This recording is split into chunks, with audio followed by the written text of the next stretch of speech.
আমাদের জীবনের সবচেয়ে অদ্ভুত কষ্ট কোনটা জানেন? যখন নিজের মানুষই ধীরে ধীরে পর হয়ে যেতে শুরু করে।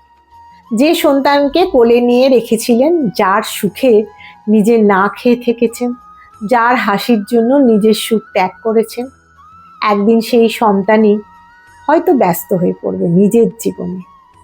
ফোন করবে না আগের মতো, কথাও বলবে না আগের মতো, আপনার কষ্টটা বুঝবেও না আগের মতো।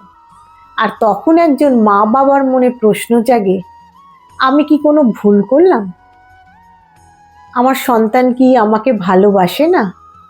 কিন্তু জানেন, শ্রীমা সারদা দেবী জীবনের শিক্ষা এবং আমাদেরকে কিভাবে কষ্ট থেকে বেরাতে হবে সেটা শিখিয়েছেন। হ্যাঁ, আজ আমরা জানবো সন্তান দূরে সরে গেলে কি করবেন। মায়ের শিক্ষা অনুযায়ী 15টি পথ আছে। প্রথম পথ, সন্তানের পরিবর্তনকে ব্যক্তিগত অপমান ভাববেন না। অনেক বাবা মা মনে করেন ছেলে বা মেয়ে আগের মতো কথা বলে না, মানে সে আমাকে আর ভালোবাসে না। কিন্তু সব সময় বিষয়টি এমন নয়।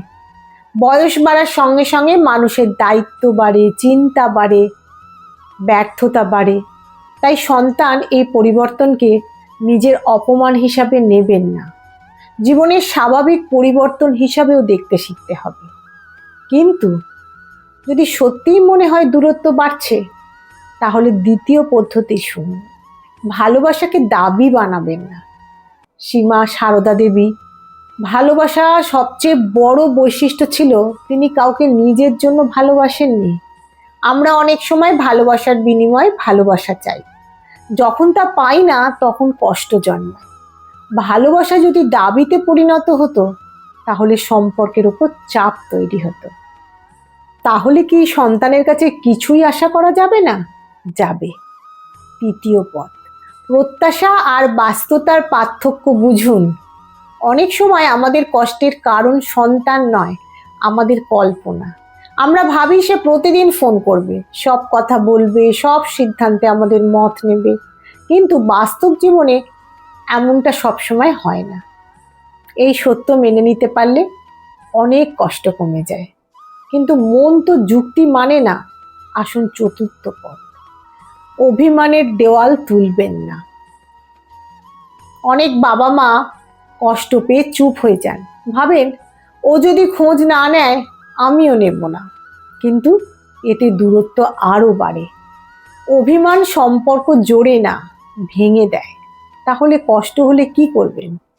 পঞ্চম উপায়, প্রার্থনাকে অস্ত্র করুন।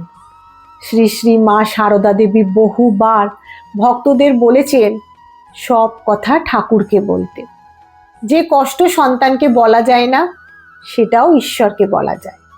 প্রার্থনা সব সময় সমস্যা দূর করে না, হৃদয়ের ভার অনেকটা কমিয়ে দেয়। কিন্তু শুধু প্রার্থনা নয়, মায়ের আরেকটি শিক্ষাও এখানে খুব গুরুত্বপূর্ণ। ষষ্ঠ পথ, সন্তানকে বদলানোর আগে নিজেকে শান্ত করুন। রাগ, অভিমান, কষ্ট এসব নিয়ে কথা বললে সম্পর্ক আরো জটিল হয়। প্রথমে নিজের মনকে শান্ত করুন। শান্ত মানুষই শান্তি দেয়, শান্তিতে থাকতে পারে। এবার সপ্তম পথ, বারবার পুরনো ত্যাগের হিসাব দেবেন না। তোমার জন্য আমি কত করেছি, এই কথাটি অনেক সন্তানকে দূরে ঠেলে দেয়। ভালোবাসার সবচেয়ে বড় সৌন্দর্য হলো সে হিসাব রাখে না। কিন্তু তাহলে কি সব ত্যাগ ভুলে যাবে? আসুন জানি অষ্টম উপায়, কৃতজ্ঞ থাকুন। সন্তান যদি পুরোপুরি দূরে না গিয়ে কখনো কখনো খোঁজ নেয়, কখনো কখনো পাশে দাঁড়ায়, সেই আশীর্বাদকেও মূল্য দিন। অভাবের দিকে নয়, প্রাপ্তির দিকে তাকান। এবার পঞ্চম পথ, তুলনা করবেন না। অমুকের ছেলে কত ভালো, এই তুলনা নিজের মনকে কষ্ট দেয়।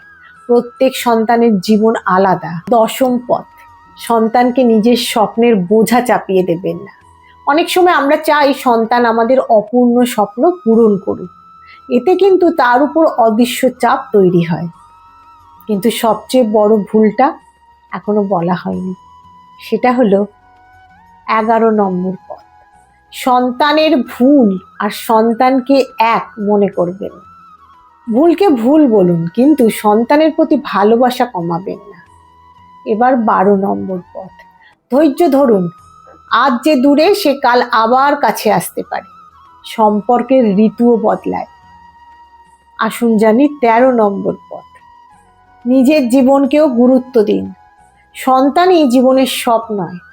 নিজের প্রার্থনা, পাঠ, ভালো কাজ, বন্ধুত্ব এসবও দরকার। এবার 14 নম্বর পথ। আশীর্বাদ দিন, অভিযোগ নয়। অভিযোগ মানুষকে দূরে ঠেলে দেয়, আশীর্বাদ মানুষকে টেনে আনে।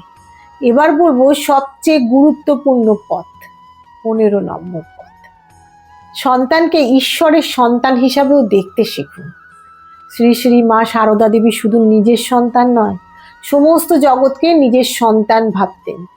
আমরা অনেক সময় ভুলে যাই সন্তান আমাদের মাধ্যমে পৃথিবীতে এসেছে, কিন্তু সে শুধু আমাদের নয়, তারও নিজস্ব পথ আছে, নিজস্ব জীবন আছে। এই সত্য মেনে নিতে পারলে ভালোবাসা থাকবে, আর কষ্ট অনেক কমে যাবে। তাই সন্তান দূরে সরে গেলে কষ্ট হওয়া স্বাভাবিক, কারণ সেখানে এর চেয়ে ভালোবাসা বেশি থাকে। কিন্তু মনে রাখবেন, সব দূরত্ব ভালোবাসার শেষ নয়। অনেক সময় দূরত্ব শুধু জীবনের একটি অধ্যায়। আজ যদি আপনার মনে কষ্টে ভরে থাকে, তাহলে এই কথাগুলো মনে রাখুন। ভালোবাসা কখনো জোর করে পাওয়া যায় না, কিন্তু সত্যিকারের ভালোবাসা কখনো পুরোপুরি হারিয়েও যায় না। হয়তো আজ আপনার সন্তান ব্যস্ত, হয়তো আজ সে আপনাকে কম সময় দিচ্ছে, কিন্তু আপনার আন্তরিক ভালোবাসা, আপনার প্রার্থনা, আপনার আশীর্বাদ একদিন না একদিন তার হৃদয়ে পৌঁছাবেই। তাই নিজে ভালো থাকুন, তাহলে সবাই ভালো থাকবে।